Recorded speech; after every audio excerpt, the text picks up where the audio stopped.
Bhim army और मृतक महिला के परिजनों ने कटंगी थाना प्रभारी को सौंपा ज्ञापन। महिला के हत्या आरोपी की गिरफ्तारी की रखी मांग।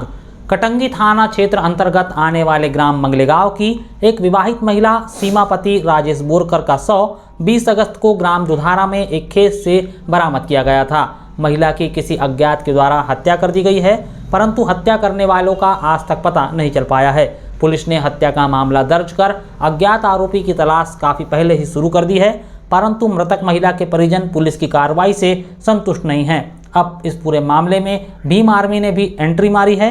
शनिवार को भीम आर्मी के प्रदेश अध्यक्ष नीलेश बौद्ध, जिलाध्यक्ष रितेश बोरकर और तहसील अध्यक्ष निखिल भारतकर सहित तहसील प्रभारी अजय नागदेवे और मृतक महिला के नाते रिश्तेदारों और ग्रामीणों ने कटंगी थाने पहुंचकर थाना प्रभारी गहलोत सेमलिया को एक ज्ञापन सौंपा है।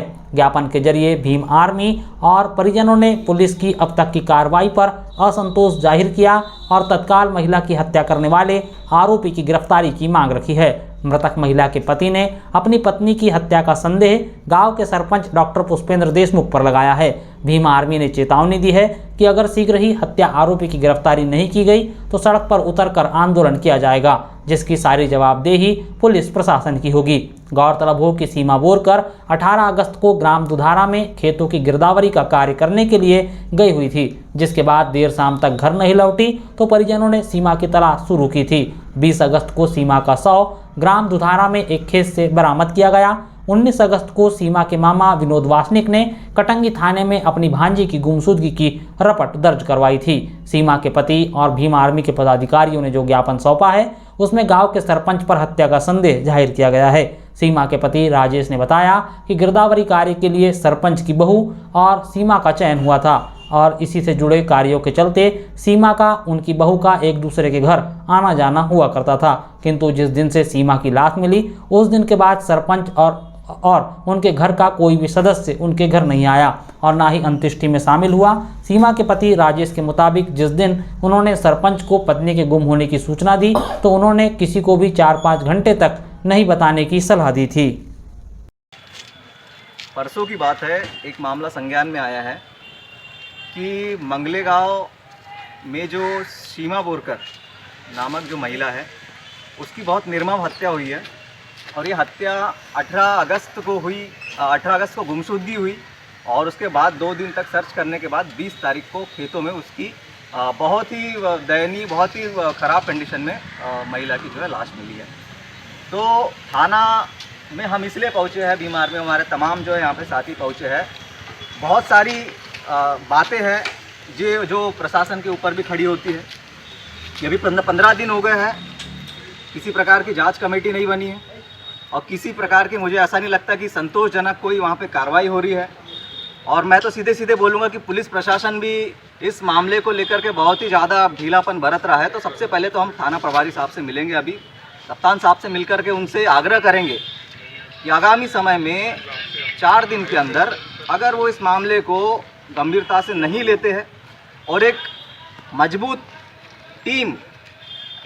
टीम तैयार करके वो हमको रिपोर्ट तैयार करके 4 दिन में नहीं देते हैं तो पूरे कटंगी में हम बहुत बड़ा आंदोलन करेंगे। आइट साइड के जितने भी गांव हैं, परिवारजन हैं, ग्रामीण जन हैं और तमाम भीम आर्मी के जितने भी बालाघाट के हमारे साथी हैं उसके साथ बालाघाट में हम बहुत बड़ा आंदोलन करेंगे, जिसकी जिम्मेदारी शासन और प्रशासन और पुलिस प्रशासन की होगी। बावनथड़ी नदी के पुल से 4 वर्षों से भारी वाहनों का आवागमन बंद। 6 माह पहले हुआ पुल का भूमि पूजन, मगर आज तक शुरू नहीं हो पाया निर्माण कार्य।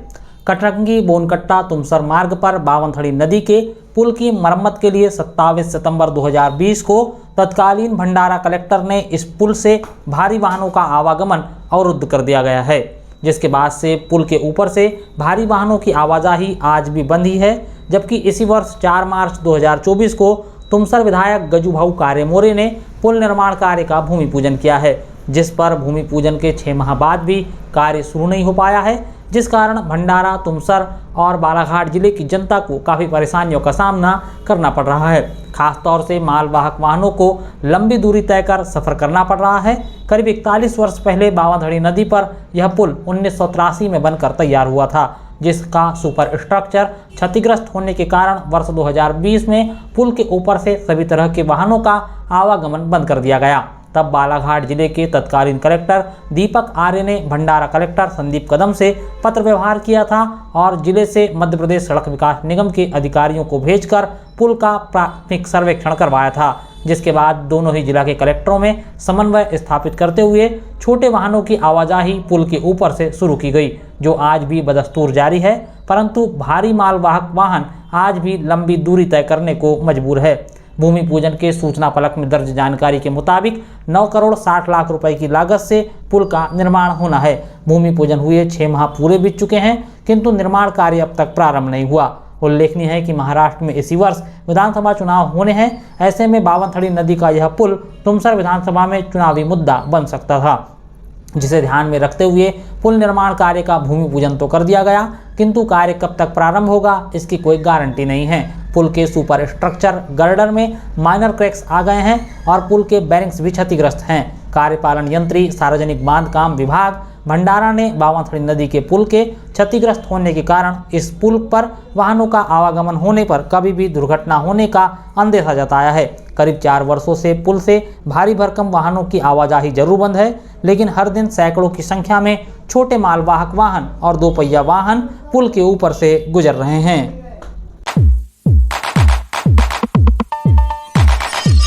एसडीएम ने सरकारी अस्पताल कटंगी का किया औचक निरीक्षण, खंड चिकित्सा अधिकारी को दिए आवश्यक दिशा निर्देश।